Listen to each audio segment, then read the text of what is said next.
with all respect, you cannot put on the American people that Democrats were the one that were hurting people, making this plight. Who was casting the votes against opening the government? Democrats or Republicans? Who was casting the votes? Scott, who was wanting to cut SNAP benefits? Nobody. Republicans voted to fund SNAP 15 times. SNAP benefits after 2 courts ruled that it was unallowed. Republicans voted to fund SNAP 15 times. Democrats voted to defund it 15 times.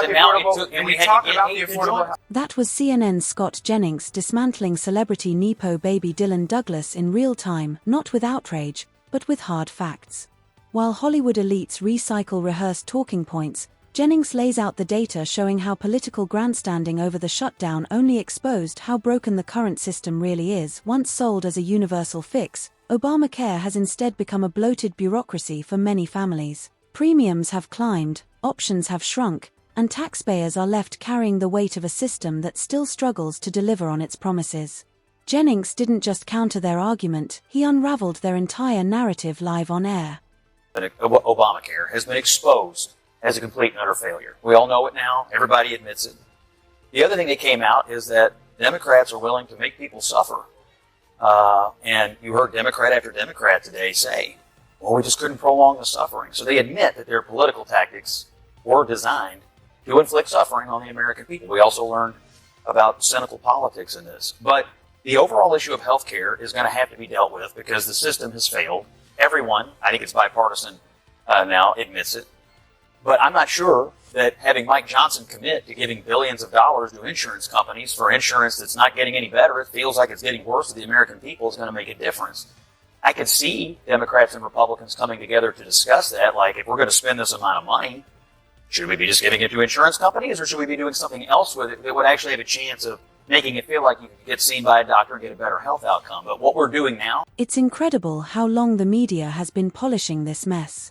Obamacare was sold as the cure for rising healthcare costs, but what it delivered was a government-mandated jackpot for insurance executives. Premiums jumped another 18% this year, with forecasts showing even steeper hikes by 2026. The average family plan now runs about $27,000, and workers are shelling out nearly $7,000 out of pocket, up 24% since 2019. There's nothing compassionate about any of it. This wasn't real reform, it was a system of control, funneling Americans into an oversized bureaucracy that props up the same corporate giants Democrats pretend to rail against on camera. They're going to be able to afford the premiums that are hiking up 100, 200, 300%. Wasn't Obamacare supposed to fix that? People, no, well, not without the universal. I mean, there's Affordable Care Act. Yeah, Affordable was the first word. The Republicans have been chipping away at the ACA, and I think this is going to be the death of the ACA.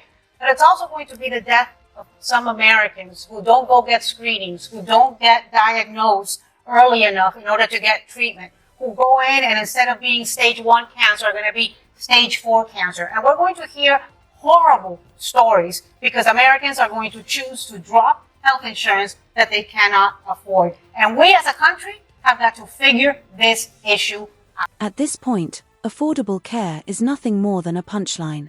Even huge subsidies can't cover up how broken the system has become. As temporary relief programs wind down, premiums for middle-class families are doubling or even tripling. A family of 4 earning $66,000 could see its premium jump 136% in a single shot. That's not reform, it's daylight robbery. Democrats helped craft a golden handshake between Washington and health insurance giants like CVS and United Health, whose profits have soared since Obamacare took effect. Just last year, Medicaid expansion funneled $126 billion in federal money straight into their hands. This isn't compassion. It's corruption wrapped in a progress label. So here's the real question. Was this the plan all along? Did Obamacare have to fail so the next step could be full government control? Drop your thoughts below and don't forget to like, share, and subscribe for more breakdowns like this.